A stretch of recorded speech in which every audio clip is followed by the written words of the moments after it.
I am sitting in my attorney's office holding a letter from my ex-husband's lawyer.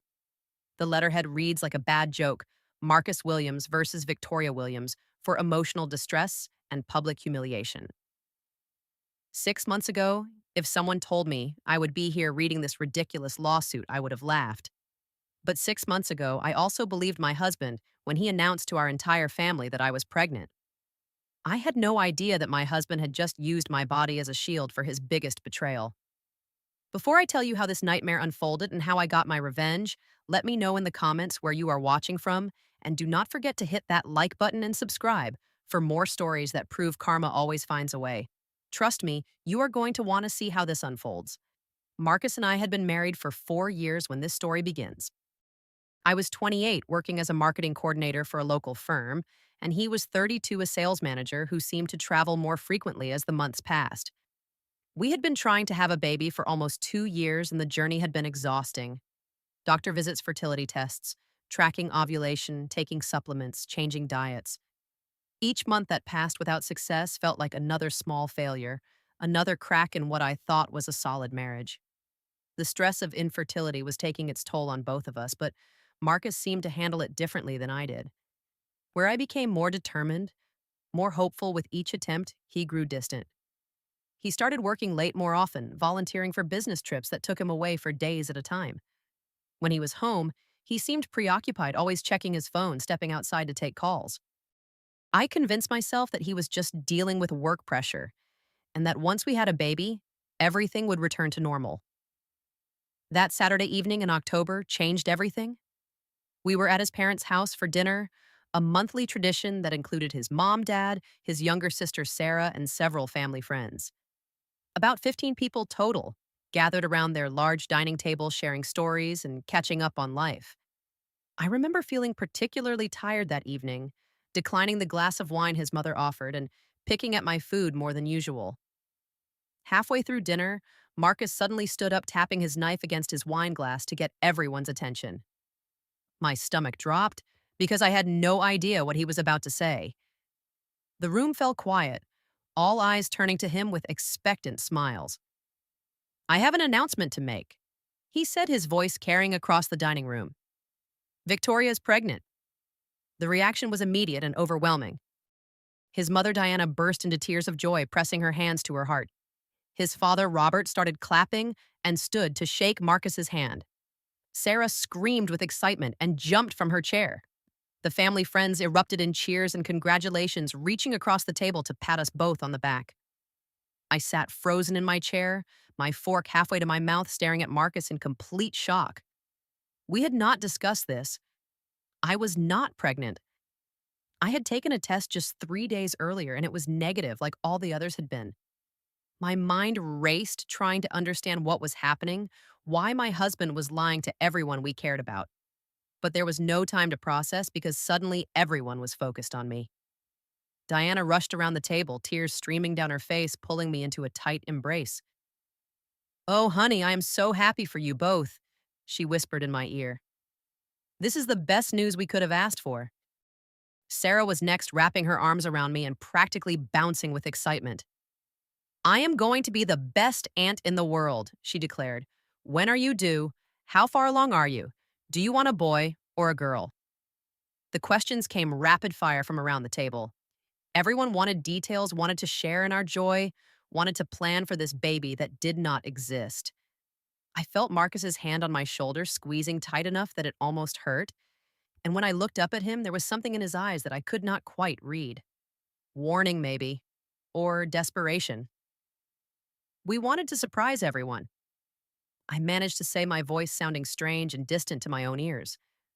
"We are still processing it ourselves." The lie felt like poison on my tongue, but what choice did I have? How could I contradict my husband in front of his entire family without understanding what was happening?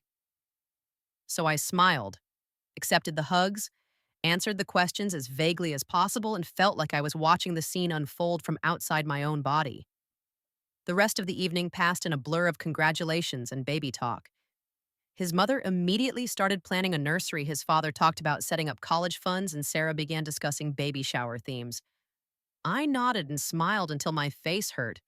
all while my mind spun with confusion and a growing sense of dread. On the drive home, I finally found my voice. Marcus, what just happened back there? Why did you tell them I was pregnant? He kept his eyes on the road, his knuckles white as he gripped the steering wheel. You have seemed so tired lately, and you turned down wine tonight. I thought maybe you were pregnant and just had not told me yet. I got excited and announced it before thinking. We can try harder, now make it true. His explanation felt wrong, like pieces of a puzzle that did not quite fit together, but I wanted so desperately to believe him. Maybe he had genuinely thought I was pregnant. Maybe this was just an impulsive mistake born from hope and excitement. Maybe we could make it work. The following days blurred together in a haze of maintaining a lie I did not understand. Diana called every morning to check on me, offering advice about prenatal vitamins and morning sickness remedies. She showed up at our house with bags of pregnancy books and organic teas, her excitement infectious and heartbreaking all at once. Friends from the dinner party reached out with congratulations, some sharing their own pregnancy stories, others offering hand-me-down baby clothes. My phone buzzed constantly with text messages asking about due dates and doctor appointments. Social media became a minefield of baby-related posts and comments I had to acknowledge. I found myself researching early pregnancy symptoms so I could answer questions convincingly. I scheduled fake doctor appointments, lying about prenatal checkups and ultrasound dates. The deception grew larger each day, requiring more and more elaborate stories to maintain. Meanwhile, Marcus became increasingly absent. He worked later, traveled more, and when he was home, he seemed distracted and anxious. He would step outside to take phone calls claiming they were work-related emergencies. His phone was always face down on tables, always locked, always out of my reach. 2 weeks after the announcement, I could not take the uncertainty anymore. I bought pregnancy tests, expensive digital ones that promised early detection, and took them in secret. Negative. Every single one. I waited a few more days and tested again. Still negative. The weight of the lie was crushing me, but more than that, I needed to understand why Marcus had put us in this position. What had driven him to announce something so significant without consulting me? The questions multiplied in my mind, but every time I tried to bring up the subject, he deflected or changed the topic. 3 weeks after that dinner party, I made an appointment with my doctor. I needed medical confirmation of what the home tests were telling me, needed to understand my options, needed to figure out how to move forward. Dr. Patterson, who had been my gynecologist for 5 years and knew about our fertility struggles, ran comprehensive tests. The results were definitive. I was not pregnant, had not been pregnant recently, and based on my cycle tracking and hormone levels, could not have been pregnant at any point in the previous 3 months. Doctor Patterson was puzzled when I explained the situation, and her concern was evident in her voice when she suggested I speak with Marcus immediately. That evening, I waited for Marcus to come home. The medical test results spread across our kitchen table like evidence in a trial. He walked through the door at 11:15, later than usual, and I could smell unfamiliar perfume on his jacket. The scent was floral and sweet, nothing like anything I owned. Marcus, we need to talk. I went to the doctor today. His face went pale and he set his briefcase down with shaking hands. Oh, okay. How did it go? I am not pregnant, Marcus. I never was. The doctor confirmed it with blood tests and hormone panels. There is no baby and there never was. For a moment he said nothing, just stared at the papers on the table. Then instead of the confusion or concern I expected, anger flashed across his face. Why did you go behind my back like that? I thought we were handling this together. You could have waited a little longer, let nature take its course. Nature take its course, I repeated, incredulous. Marcus, you announced to your entire family that I was pregnant when I was not. Your mother has been calling every day, buying baby clothes, planning a nursery. How exactly was nature supposed to fix this lie? Maybe the tests are wrong, he said, but his voice lacked conviction. Maybe it is too early to detect, or maybe the stress of the situation is affecting your hormones. I pushed the official lab results toward him. These are not home pregnancy tests, Marcus. These are comprehensive medical tests that show exactly what has been happening in my body for the past 3 months. I am not pregnant. He picked up the papers, pretending to read them, but I could see his hands trembling. Fine, fine. Maybe I made a mistake. Maybe I misread the signs. We will tell the family that we lost the baby, that it was an early miscarriage. People will understand. The casualness with which he suggested lying again, the ease with which he planned to break his family's hearts with fake tragedy made my stomach turn. Marcus, why did you tell them I was pregnant in the first place? And please do not give me that excuse about thinking I might be.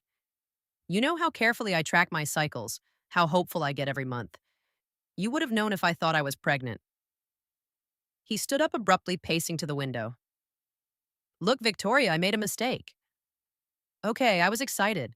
I jumped the gun, and now we need to fix it. Can we just move past this and figure out how to handle the family situation? But I could not move past it. Something in his behavior, the way he avoided eye contact, the defensive anger, the unfamiliar perfume told me there was more to this story. I started paying attention to details I had previously ignored, patterns that suddenly seemed significant. Marcus had been buying flowers every Wednesday for the past month, claiming they were for me, but I noticed they always disappeared when I was not home. When I asked about it, he said he was exchanging them for different varieties, that the florist had gotten his order wrong. One afternoon, I came home early from work and caught him on the phone in our bedroom, speaking in low, intimate tones. I miss you too, I heard him say. Just a little longer and everything will be sorted out. When he noticed me in the doorway, he quickly ended the call. Work call, he explained, but his face was flushed and he could not meet my eyes. The pieces were starting to form a picture I did not want to see, but I needed proof before confronting him again. The next Tuesday, I called in sick to work and followed Marcus when he left the house. He drove across town to a modern apartment complex I had never seen before, parking outside a building with manicured gardens and a fountain in the courtyard. I parked down the street far enough away to avoid detection, but close enough to see the entrance he used. An hour later, Marcus emerged from the building, but he was not alone. Walking beside him was a woman I recognized from his office Christmas party the year before. Jessica, his assistant, young and blonde, with the kind of smile that had always made me slightly uncomfortable during work functions. But it was not just Jessica's presence that made my world tilt off its axis. She was visibly pregnant, her belly round and prominent beneath a flowing dress. 6 or 7 months along based on the size. They walked to his car together, and before she got in, Marcus leaned down and kissed her, his hand resting protectively on her stomach. I sat in my car, gripping the steering wheel so hard my knuckles ached, watching my husband tenderly help his pregnant mistress into the passenger seat. The timeline clicked into place with sickening clarity. Marcus had not announced my fake pregnancy out of excitement or hope. He had done it to provide cover for Jessica's real pregnancy, to create a smokescreen that would explain his absences, his distraction, his sudden interest in baby-related topics. My phone buzzed with a text from Diana asking about nursery color schemes, and I nearly threw the device across the car. While I had been pretending to be pregnant, fielding questions and accepting congratulations for a baby that did not exist, Marcus and Jessica had been planning for their actual child. Every hug from his family, every excited conversation about due dates and baby names had been built on a lie designed to protect his affair. I drove home in a haze of rage and heartbreak, my mind racing between disbelief and a strange sense of relief that I finally understood what had been happening. But understanding was only the first step. I needed evidence, and I needed a plan. That night, while Marcus slept beside me, I installed a monitoring app on his phone. I knew his password because we had always shared everything back when I thought we had no secrets from each other. The app would track his messages, calls, and location without his knowledge, giving me the documentation I needed for what was coming next. Within hours, I had access to months of communication between Marcus and Jessica. The messages painted a picture of deception so elaborate and cruel that I had to stop reading several times to catch my breath. They had been planning this charade since before the dinner party, coordinating their story to ensure maximum believability. Call me once it is done, Jessica had texted him on the morning of that fateful Saturday dinner. I cannot wait to hear how Victoria reacts to becoming a fake pregnant wife. She bought it completely, Marcus had responded later that evening. Even smiled when Mom hugged her. This gives us at least 6 months to figure out our next move. The baby is due in January, Jessica had written. We need to decide how long we can keep this going before someone gets suspicious. Victoria is so desperate for a baby she wants to believe it is true, Marcus had replied. We might be able to stretch this until after Jessica gives birth. Then we can say Victoria miscarried, and I can gradually introduce the idea of Jessica and the baby into the family. Reading these exchanges was like being stabbed repeatedly with small, sharp knives. They were not just having an affair, they were actively mocking my pain, weaponizing my desire for children, treating my emotions like entertainment. Jessica knew about our fertility struggles because Marcus had shared intimate details of our marriage with her. They had laughed about my performance at the dinner party, critiqued my acting skills while planning their next manipulation. But the messages also revealed crucial information about their timeline and finances. Marcus had been renting the apartment for Jessica for 6 months, paying for her prenatal care, buying baby furniture and clothes. A review of our bank statements showed over $15,000 in unexplained expenses, all related to setting up a life with another woman while lying to my face about our future together. I spent the next week documenting everything: screenshots of messages, photographs of bank statements, copies of apartment lease agreements I found in Marcus's email. I researched divorce laws in our state, learning that adultery could significantly impact alimony and asset division. I found an attorney who specialized in complex divorce cases involving infidelity and scheduled a consultation. Most importantly, I planned my revelation for maximum impact. Marcus had suggested handling the fake pregnancy situation by announcing a miscarriage to his family, another lie to cover his tracks. I decided to let him proceed with that plan, allowing him to dig his hole even deeper before I buried him in it. Thanksgiving was 3 weeks away, and the entire extended family would be gathered at Diana and Robert's house. Marcus had already mentioned that he planned to share the sad news about our pregnancy loss during the holiday gathering, believing it would generate sympathy and close this chapter of deception quietly. I had other plans. During those 3 weeks, I prepared meticulously. I created a detailed presentation complete with screenshots of messages, photographs, and financial records. I consulted with my attorney and filed separation papers ready to serve them at the appropriate moment. I changed our bank account passwords and transferred half of our joint savings into a separate account protecting my financial interests. I also contacted Marcus's supervisor at work. While I could not control his personal life, I could certainly report the inappropriate relationship between a manager and his subordinate, especially when company policies explicitly forbade such relationships. Jessica's pregnancy made the timeline of their affair impossible to deny. Thanksgiving Day arrived with the kind of crisp autumn weather that normally filled me with gratitude and contentment. This year, it felt like the perfect backdrop for the reckoning I had planned. Marcus was nervous during the drive to his parents' house, fidgeting with the radio and checking his phone repeatedly. Are you sure you want to do this today? I asked, maintaining the pretense that we were both dreading the fake miscarriage announcement. Better to get it over with, he replied. Mom has been asking about ultrasound pictures. We cannot keep putting her off forever. 20 family members had gathered for the feast, including cousins, aunts, uncles, and family friends. The house buzzed with conversation and laughter, the dining room table stretched to accommodate everyone. Diana had prepared my usual favorites, asking repeatedly if I needed anything special for my condition.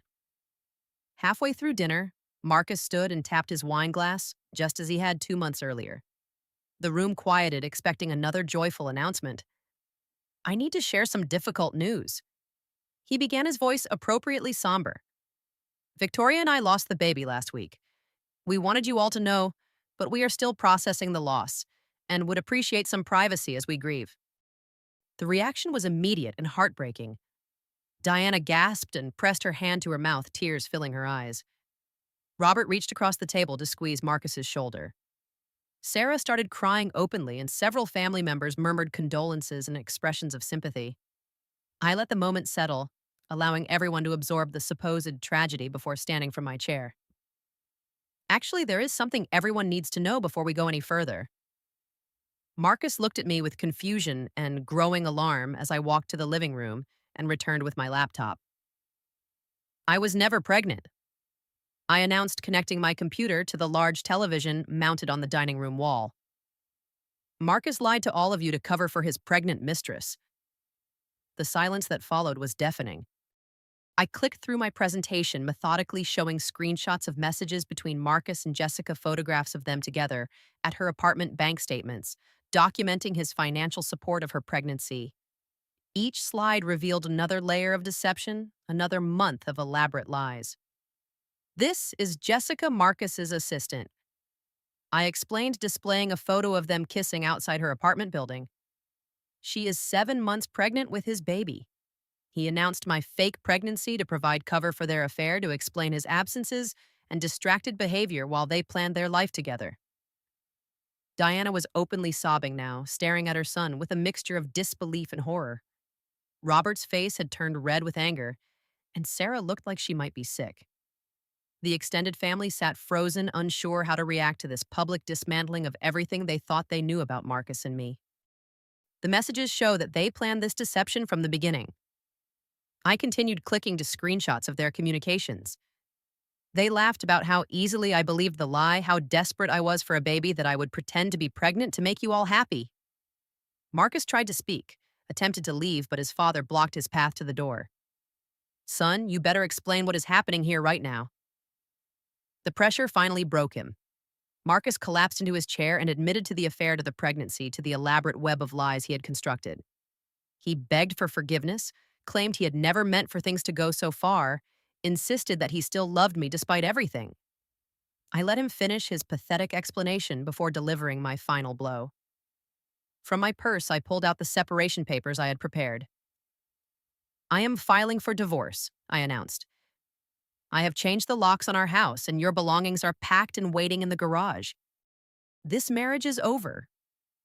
The aftermath was swift and decisive. Diana and Robert asked Marcus to leave their house immediately, stating that he was no longer welcome until he figured out how to fix the damage he had caused. Sarah refused to speak to him, too hurt and disgusted by his behavior to engage. The extended family dispersed quickly, uncomfortable with the intensity of the family drama they had witnessed. The months following that Thanksgiving dinner brought a strange mixture of pain and liberation. The divorce proceedings moved quickly, aided by the overwhelming evidence of Marcus's infidelity and financial deception. Our state's adultery laws worked in my favor, and I was awarded the house, the majority of our shared assets, and substantial spousal support. Marcus's professional life imploded as completely as his personal relationships. His company terminated his employment after my report about his inappropriate relationship with Jessica, and his reputation in our industry was effectively destroyed.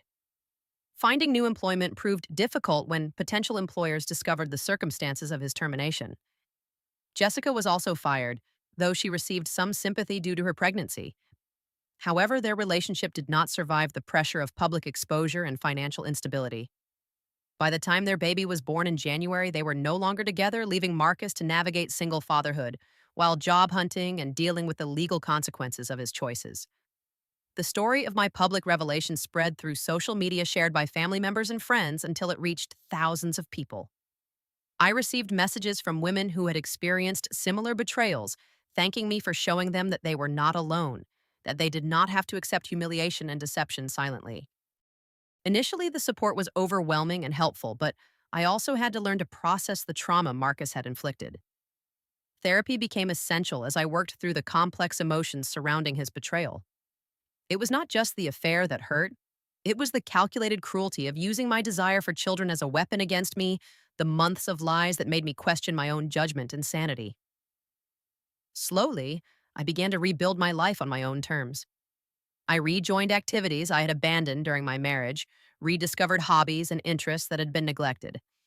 I took painting classes, joined hiking groups, and volunteered at a local animal shelter. For the first time in years, my schedule was my own. My choices were my own, and my happiness was not dependent on someone else's approval or honesty. Dating felt impossible at first, but eventually I met David through a mutual friend. He was patient with my trust issues, understanding about my past, and refreshingly straightforward in his communication.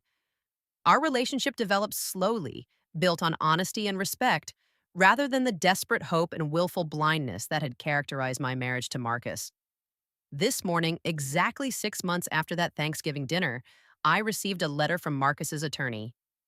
He is suing me for emotional distress and public humiliation, claiming that my revelation at his family dinner constituted defamation and caused him irreparable psychological harm.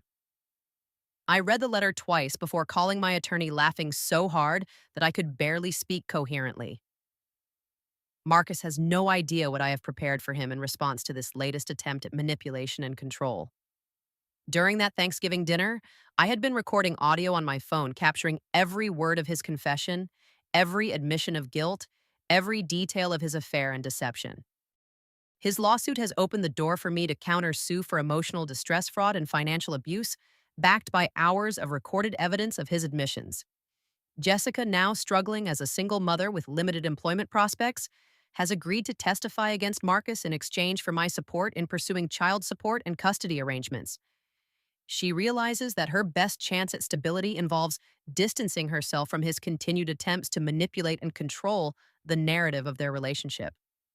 Sometimes the person you trust most is capable of the cruelest betrayal, but that betrayal does not define your worth or determine your future. I learned that standing up for yourself is not revenge, it is self-respect.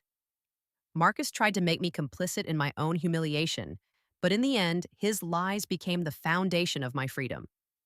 The lawsuit he filed is just another attempt to control me, to make me regret choosing truth over comfortable deception.